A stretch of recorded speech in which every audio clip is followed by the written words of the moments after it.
Merci. Est-ce qu'il y a des questions dans la salle? Des questions? Il y a quand même une chose que je pas du tout, qu'on n'a pas du tout abordée, quand même, qui est très très importante par rapport à l'histoire. Vous disiez effectivement que Gisèle a traversé le siècle. L'exposition est cernée par son arrivée en France lorsqu'elle fuit le nazisme et son départ de Paris lorsqu'elle fuit à nouveau l'avancée du nazisme. Je pense que, enfin, pour moi c'est important, c'est comme ça que Catherine a conçu l'exposition, on en a vu beaucoup parler, du coup il y a évidemment beaucoup d'aspects du travail de Gisèle qui ne sont pas présents. Par exemple, c'était incontestablement une des personnes qui connaissait le mieux et la littérature et le monde des arts à l'Amérique latine. Pour l'anecdote, elle est quand même rentrée, lorsqu'elle rentre en France, elle rentre avec, je ne sais plus combien de centaines de kilos, peut-être une tonne, enfin de vêtements, de livres, de nourriture, etc., donnés par les écrivains et les intellectuels d'Amérique latine pour les intellectuels français. Elle rentre aussi en même temps qu'une exposition de peinture. C'est étonnant parce que c'est la première exposition importante d'art d'Amérique du Sud, plus précisément mexicain. Elle est réalisée par Breton en 1932, lorsqu'il rentre du Mexique et qu'il a décrété que le Mexique est le pays du surréalisme quotidien. Mais il expose Manuel Álvarez Bravo, il expose Frida Kahlo, etc. Plus des travaux et de l'artisanat d'Indiens, etc. C'est une exposition absolument étonnante. Il y a un catalogue qui est stupéfiant. Et la deuxième grande exposition va être une exposition de peinture que ramène Gisèle Freil à son retour. Et je pense que c'est important de ne pas oublier que si elle traverse le XXe siècle, c'est un siècle qui a été marqué par deux guerres mondiales, par un nombre non négligeable de génocides, et qu'il y a des gens et ils sont plutôt très nombreux, trop nombreux en tout cas, qui ont vu leur vie rythmée à plusieurs moments par cette fuite et qui était aussi en courage, cette fuite de cette idéologie nazie. Donc, David Gisèle, c'est ça. C'est à travers, c'est-à-dire quand on rentre dans la vie de Gisèle Freil, quand on suit son parcours, c'est une manière aussi de rentrer dans l'histoire avec un grand H. C'est une manière de suivre l'histoire du XXe siècle. Oui, tout à fait. Puis vous me posiez la question au début, mais je crois que c'est lié aussi au fait qu'elle était historienne, qu'elle est sociologue dans une perspective historique. Une sociologue qui à l'époque, décide de faire une thèse sur la photographie en France au XIXe siècle, c'est quand même assez... et qui en plus est allemande, c'est quand même assez particulier comme approche. C'est une démarche intellectuelle qui est rare. Je pense que c'est... Elle fait partie de ces personnages qui étaient qui sont, Dieu merci encore, qui sont d'une incroyable liberté. Liberté de penser, elle n'a jamais été inféodée à quoi que ce soit. Et à un moment donné, elle a payé assez cher, matériellement. Absolument. Je veux dire, elle a quitté Magnum, elle l'a payé très cher. Elle quitte sa famille, elle se retrouve à Paris. Ça a été difficile, même si ses parents trouvaient des moyens de lui faire parvenir un petit peu d'argent. Lorsqu'elle part pour l'Argentine, elle abandonne derrière elle un petit confort qu'elle avait mis en place. Et puis surtout le fait de refuser de faire des photos dans les salons. Parce qu'elle aurait pu très bien gagner sa vie à ce moment-là. Oui, ça c'est. Mais elle refusait la retouche. Elle refusait absolument la retouche, elle refusait le studio. Enfin, c'est quelqu'un de. Oui, c'est quelqu'un du refus. Du refus ou de la résistance? Les deux, je dirais. Enfin, je veux dire, si on résiste, on est obligé de refuser un certain nombre de choses. Donc, et ça, elle l'a toujours fait.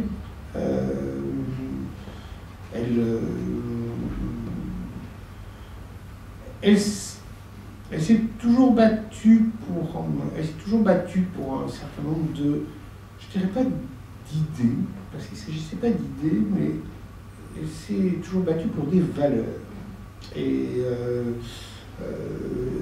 elle n'a jamais, personne n'a jamais réussi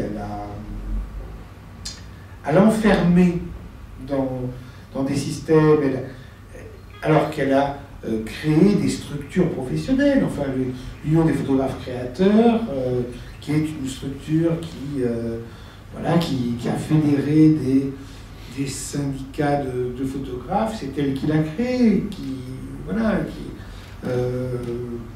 et après ça ne nous plaît pas. Mais elle mettait en place, elle savait qu'il y avait des nécessités. Et en plus, elle était très insolente, ce qui était assez agréable.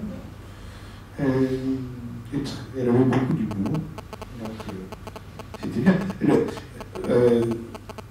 Le Monde et ma caméra, il y a des moments qui sont absolument vachards. Moi, j'adore. C'est écrit de façon extrêmement élégante, tout ça, mais c'est terrible. Il y a des personnages qui vraiment. Parfait. Alors, la lecture du Monde et ma caméra peut être un petit peu la poursuite de cette discussion. En tout cas, on était très heureux de vous avoir. On trouve facilement le livre ou pas? Non, alors, je sais pas si. Il me semble avoir vu que De Noël l'avait réédité. Vérifiez sur Internet, mais sinon, je vais vous dire une chose, il se trouve assez facilement d'occasion. Mais là, j'avais plusieurs exemplaires, mais je vous avoue que... Alors... Dans les bibliothèques, peut-être? Oui, dans les bibliothèques, il est partout.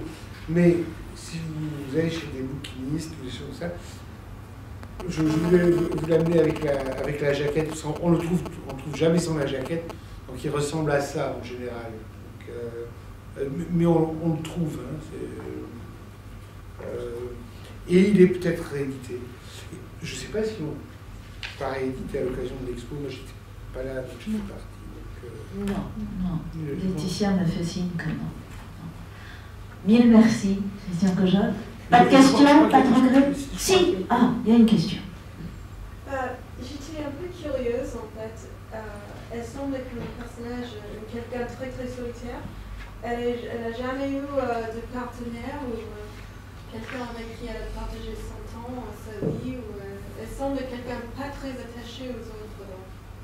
Je sais pas. Alors, c'est quelqu'un de très secret. C'est pas. Elle a été mariée brièvement. Avec le neveu d'Adrien Mounier? Avec le neveu d'Adrien Mounier. Mais alors, est-ce que c'était par amour, parce que c'est la question qu'on se pose, ou pour avoir le passeport français? On ne sait pas.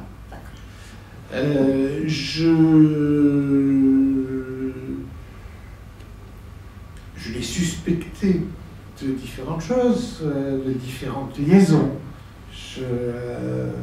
J'ai essayé de savoir, j'ai jamais rien su. Elle a eu un amant mexicain, en tout cas. Oui, il y a eu un amant mexicain qui... Voilà, mais elle n'en parlait pas. Alors, par contre, c'était pas quelqu'un de solitaire dans la vie. Hein, c'était quelqu'un de modeste, qui a toujours eu un train de vie modeste. Elle était rue Lalande, à d'Enfer.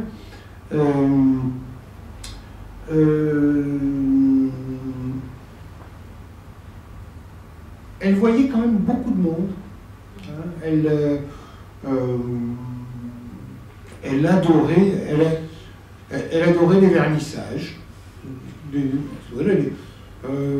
Pour retrouver des gens, aller discuter, pas dans le milieu de la photo forcément, mais aussi, je sais pas, je pense qu'elle ratait pas une expo au Grand Palais, je pense que... Voilà, elle était solitaire comme le sont les grands photographes, comme le sont les photographes. C'est une chose... C'est une pratique très solitaire, la pratique de la photographie.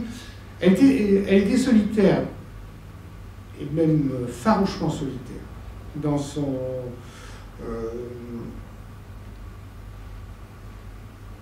métier, dans sa relation à la photographie.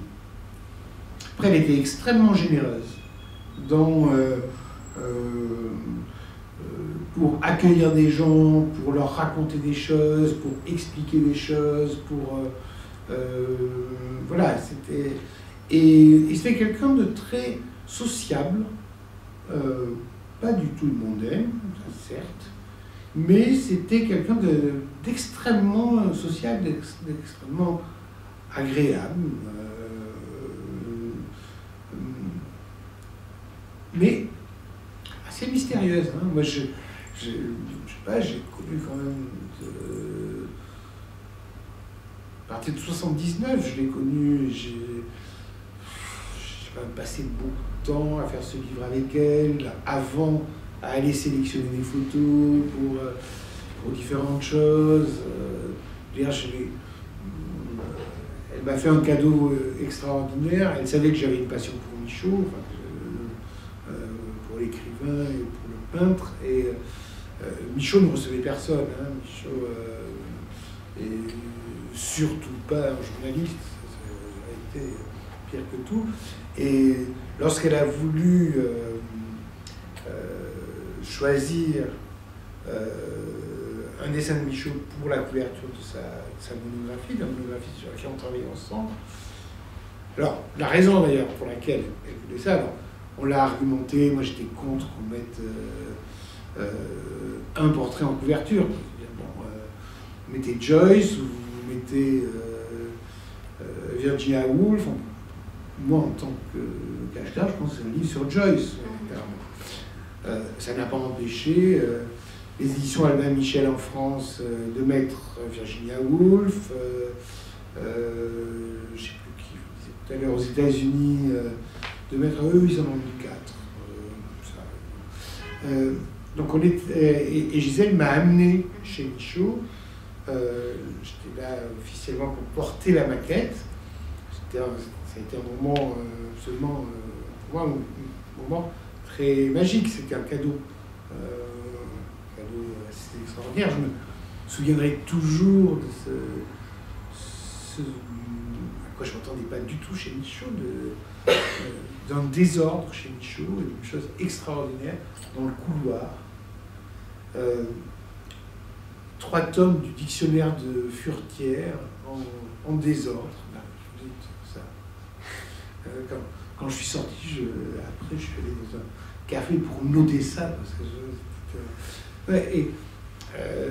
c'était voilà, c'était Gisèle, ça aussi. Moi, j'ai jamais demandé à Gisèle, est-ce que je peux t'accompagner chez Michaud, en dehors du fait que je suis pas fétichiste, je n'ai pas envie de toucher Michaud,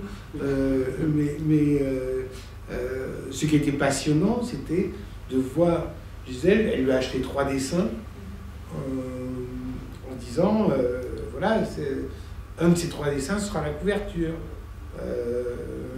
Voilà, et c'était bien. Et la raison pour laquelle elle voulait faire ça, en dehors du fait qu'elle ne voulait pas mettre le portrait d'une personnalité, c'était un peu son clin d'œil ou sa revanche, comment dire, petit renvoi à Cartier-Bresson, avec qui elle a eu des relations extrêmement tendues, et qui avait publié donc ses 2 premiers livres importants, Images de la Soviet et les Européens, l'un avec une couverture qui est un papier découpé de Michaud, de Matisse, et l'autre avec une couverture de Miro. Donc c'était une façon de nous dire, il n'y a pas que toi qui as des grands peintres en couverture. Non, mais c'était quelqu'un d'extrêmement sociable, en tout cas.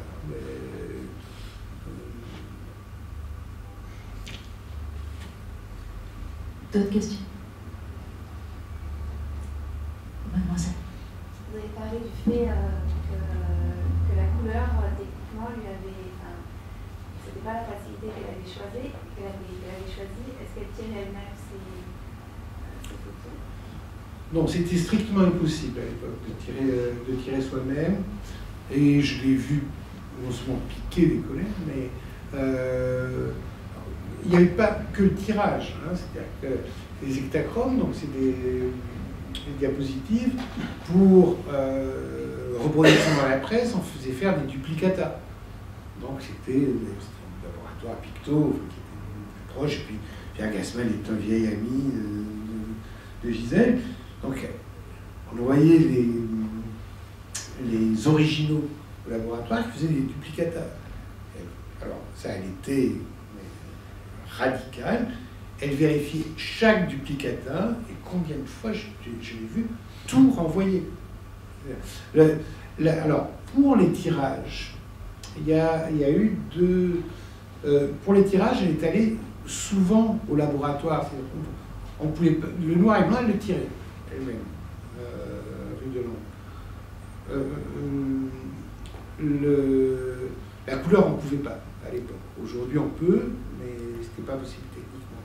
Donc elle allait au laboratoire, elle discutait avec le tireur, là il y avait des essais, et elle n'était pas tellement satisfaite. Alors, une des questions compliquées par rapport au tirage couleur, entre autres les tirages couleurs de cette époque-là, c'est la conservation.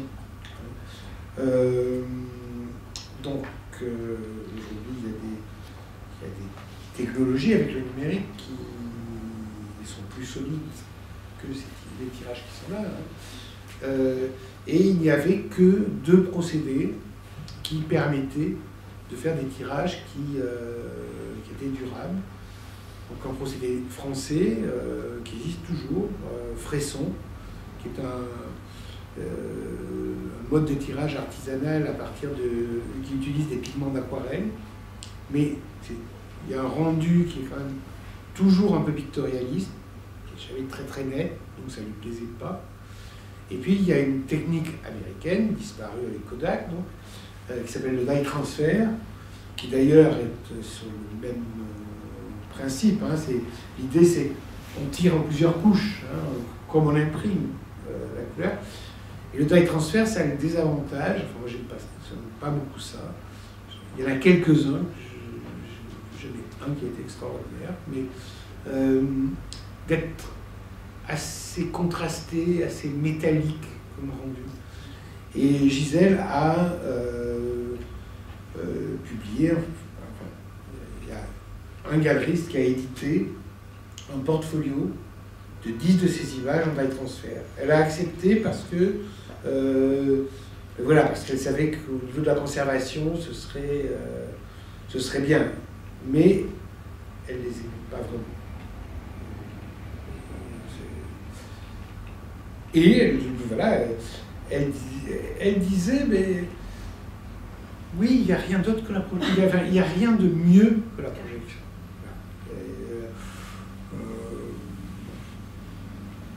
C'est peut-être vrai, qui sait.